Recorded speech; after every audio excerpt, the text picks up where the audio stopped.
Herkese merhabalar. Kanalıma ve mutfağıma hoş geldiniz. Bugün sizlere hiç oklava kullanmadan elinizle rahat bir şekilde şekil verebileceğiniz puf puf yumuşacık katmer poğaça tarifiyle geldim. Tarifimde kullanmış olduğum malzemeleri videonun açıklama kısmında belirttim. Bu arada beni hangi şehirden izlediğinizi videonun yorumlar kısmında belirtirseniz çok mutlu olurum. Sözü daha fazla uzatmadan hemen tarifimin yapımına başlamak istiyorum.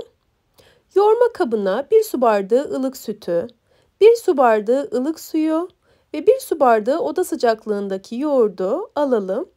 Üzerine 2 yemek kaşığı kadar toz şekeri ve 1 paket kuru instant mayayı ekleyerek şeker çözününceye kadar karıştıralım. Bu karışımın ısısına serçe parmağımızı soktuğumuzda parmağımızı yakmayacak derecede olmalı. Ne çok sıcak ne de çok soğuk olmalı.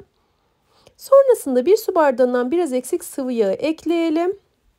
2 adet yumurtanın beyazıyla sarısını birbirinden ayırdım. Beyazını yoğurma kabına alıyorum. Sarısını da poğaçaların üzerine sürmek üzere ayırıyorum. Tekrar karıştırıyorum. Artık kuru malzemeleri ekleyeceğim. 7 su bardağı unu ayrı bir kapta hazırlamıştım. Kontrollü bir şekilde ekliyorum unu her zaman olduğu gibi. Bir miktar un ekledikten sonra üzerine bir dolu tatlı kaşığı tuzu ilave edelim. Kıvam alıncaya kadar spatula ile karıştıralım. Sonrasında elimizle yoğuracağız. Bu arada kullanmış olduğum su bardağının ölçüsü 200 mililitre. Yani hemen hemen hepimizin evlerinde olan klasik su bardaklarından. Su bardağı 200 mililitre, çay bardağı da 100 mililitredir. Tariflerimde kullandığım bardak ölçüleri. Belirttiğim gibi kıvam alıncaya kadar spatula ile karıştırdım. Sonrasında elimle yoğurma işlemine geçiyorum. Yumuşak, ele yapışan bir hamur yoğurmamız gerekiyor. Bu sebeple unu kontrollü bir şekilde eklemekte fayda var. Tek bir seferde tamamını eklemeyelim. Un miktarı değişkenlik gösterebilir çünkü. Toplamda 7 su bardağı un kullanarak hamurumu istediğim kıvama getirdim. Yoğururken dokusu bu şekilde gördüğünüz gibi. Elimde de bir miktar hamur olduğu için elimden ayrılmıyor tabi. Son halini temiz elimle dokunarak göstereceğim size. Yapışkan bir hamur, elime yapışan dokuda. Birkaç dakika boyunca yoğurmamız önemli. Hamuru güzel bir şekilde yoğurursak poğaçalarımız o kadar güzel kabaracaktır, o kadar güzel olacaktır. Şöyle temiz elimle dokunduğumda dokusu bu şekilde ele biraz yapışan bir dokuda gördüğünüz gibi. Üzerini ilk olarak streç filmle kapatıyorum. Sonrasında bir mutfak örtüsüyle kapatarak ortalama 1 saat kadar mayalanmaya bırakıyorum. Hamurumun hacminin 2 katına çıkması lazım en az. Oda sıcaklığına göre değişebilir. Bazen 45 dakikada, bazen 1 saatte dilediğimiz şekilde mayalanır hamurumuz. Hamurun havasını alıyorum ki poğaçam maya kokmasın. Maya kokusunun olmaması için bu işlemi yapmak oldukça önemli. Elime yapışmaması için şöyle bir kesme kartıyla yapıyorum ben bu işlemi. Ardından tezgahı biraz unlayarak hamurumu tezgaha alacağım. Ve biraz orada da toparladıktan sonra bezelere böleceğim. Çok fazla una bulamayın bu aşamada. Birazdan beze yaparken de göstereceğim sizlere. Çok fazla una bulamamanızı öneririm.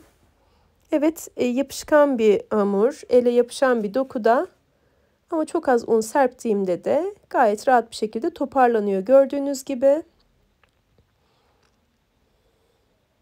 Yuvarlak bir form verdikten sonra toplam 6 eşit parçaya böleceğim. Ardından bezelerimi oluşturacağım. Daha büyük ya da daha küçük olsun isterseniz daha fazla parçaya da bölebilirsiniz ya da daha az parçaya da bölebilirsiniz. İsteğinize bağlı. Parçaların boyutlarının birbirine eşit olmasını sağlayalım. Beze haline getirirken şöyle bir elimle yokluyorum. Biraz küçük geldi mesela bu beze. Diğerinden bir parça hamur aldım ve öyle yuvarladım. Alt kısmını unladım. Bir servis tabağına aldım bütün bezelerimi. Artık şekil verme aşamasına geçeceğim. Diğer tarafta 100 gram kadar tereyağını erittim. Üzerine yarım çay bardağı sıvı yağı ilave ettim. Yağlı karışımı birazdan kullanacağım. Hamuru tezgaha alıyorum. Tezgaha hiçbir şekilde unlamıyorum gördüğünüz gibi. Bir miktar yağ ekliyorum. Sonra elimle açıyorum. Yumuşak dokuda bir hamur olduğu için yağı da ekleyince çok rahat bir şekilde açılıyor gördüğünüz gibi. Ortalama 20 santim çapında açmanız yeterli olacaktır. Bu aşamada çok fazla inceltmenize gerek yok. Birazdan hamurumuz dinlenince çok rahat bir şekilde açacağız, incelteceğiz zaten elimizle. Açtığım hamuru bir kenara alıyorum. Bütün hamurlara altısına 6 bezeye birden aynı işlemi yapacağım. Azar azar yağlı karışımdan ekliyorum. Elimle açıyorum ve üst üste koyuyorum. Sıkıcı olmaması adına birazcık hızlandırıyorum. Biraz detaylı anlatıyorum ki bu tarz tarifleri yapmayan kişiler için de yol gösterici olsun. Bu tarz tarifleri bilenler için biraz sıkıcı gelebilir ama hiç bilmeyen kişi için tüm detayları paylaşmam gerekiyor. Üzerini bir temiz buzdolabı poşetiyle kapatıyorum ve ortalama 20 dakika kadar dinlendiriyorum. Sonrasında artık elimle açacağım. Dinlenen hamurlarımı ayrı bir tabağa aldım. Şimdi en üsttekini alıyorum ilk olarak. Bir miktar yağdan yine ekleyeceğim. Bu tarif yağı çok seviyor. Evet, biraz kalorili oluyor ama yağ sayesinde hem çok rahat şekil veriyorsunuz hem çok lezzetli oluyor. Bu aşamada açabildiğimiz kadar açacağız. Çok rahat bir şekilde açılıyor dinlendiği için ve hamurumuz yumuşak olduğu için. Orta kısmını da şöyle havalandırarak kaldıralım ki incelsin. Arada yırtılmalar olabilir, hiç problem değil. Birazdan rulo yapacağımız için zaten onlar aralarda kalacak. Kenarlarını da inceltiyorum kalın kalmaması için. Ve böyle dikdörtgen kare formunda formu vermeye çalışıyorum. Yuvarlak olursa çünkü uç kısımları ince kalır. Yırtığın fazla olan kısmından rulo yapmaya başlıyorum. Elimle yuvarlıyorum.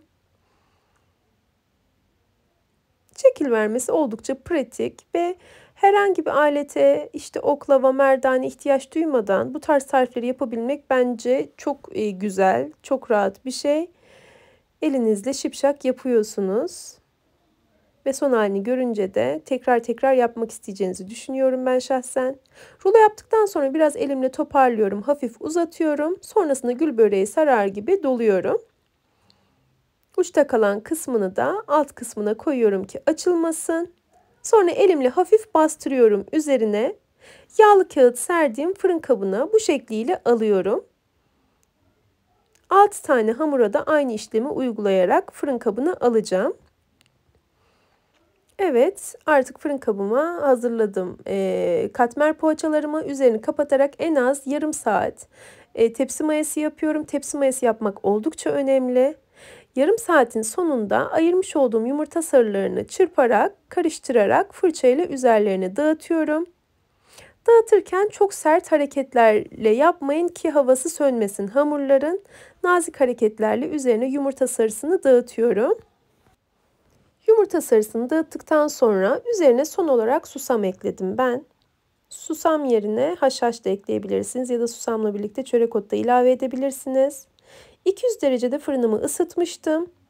Benim fırınımda önceden ısıtmış olduğum 200 derecelik fırında tam olarak 30 dakikada istediğim şekilde pişti katmer poğaçalarım.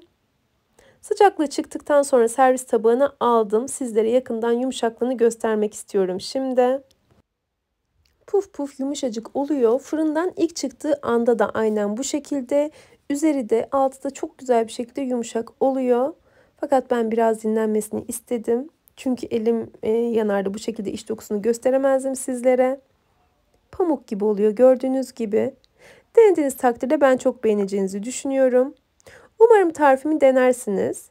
Tarifim hakkındaki duygu ve düşüncelerinizi videonun yorumlar kısmında belirtirseniz çok mutlu olurum. Yeni tariflerde görüşünceye dek sağlıkla ve afiyetle kalın. Hoşça kalın.